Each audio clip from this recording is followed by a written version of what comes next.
I'm going to show you the definition of increasing and decreasing, and I'm going to prove to you that if the function has derivative less than 0 on an interval, then you're decreasing. If a function has derivative bigger than 0 on an interval, then you're increasing. So first, for the definition, so a function is increasing if its y values are getting bigger as the x values go to the right. How can I write that down more formally? Let's take an example. Let's look at this function natural log of x.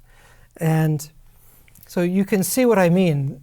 If you take any 2 points, say x1 and x2, so x2 bigger than x1, and so I'll say that if x2 is bigger than x1,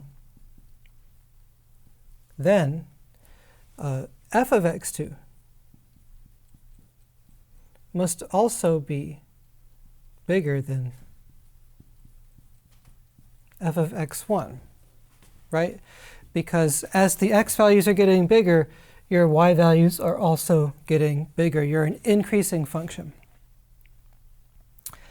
Another example, let's go down here. What's the definition of decreasing? Well, for this one, I'll use y equals 1 over x. And you can see that the y values are just intuitively, you can see the y values are getting smaller as the x values are getting bigger. So same setup. If you have that x1 is less than x2, then in this case, your y value, f of x1, needs to be bigger than your x value, or your y value, f of x2. So you've got maybe like x1, x2, and here's the larger y value because you're getting smaller and smaller. And I should be a little bit more careful. The technical definition is you have to be increasing or decreasing on an interval, right? So to say that you're increasing on an interval means that for every pair of points in that interval, this inequality holds. And so the picture I've drawn with natural log of x, you would say that's increasing on the interval from 0 to infinity, because it's all the positive numbers. Here, you're decreasing on the interval from, just by coincidence, you happen to be decreasing also on the interval from 0 to infinity. And also, you're decreasing on every smaller interval, because to pick any smaller interval, it's still true that, that for any pair of points in that smaller interval, your y values are getting smaller. You don't have to stay increasing all the time or decreasing all the time. A function can switch from increasing to decreasing. You can be both. Well, you can be both if you allow non-strict inequalities. Then you'd be a constant function if you were both increasing and decreasing. How does this relate to derivatives? Well, the connection comes to us from the mean value theorem. And here's the statement. So let's say that you know that f prime of x is less than 0 on the interval from a to b. Say that you know that.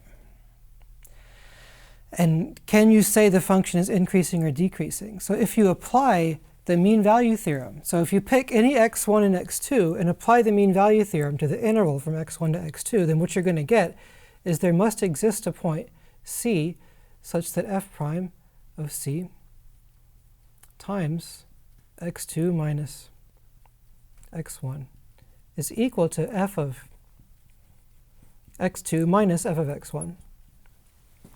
That's the statement of the mean value theorem applied to the interval from x2 to x1, or from x1 to x2, excuse me. And since x2 is bigger than x1, this is positive. You're given that the derivative is negative, so negative times positive, that's a negative number. So this tells you that this difference is negative, less than 0, which tells you that f of x2 has to be less than f of x1. So that's here. F of x2 is less than f of x1.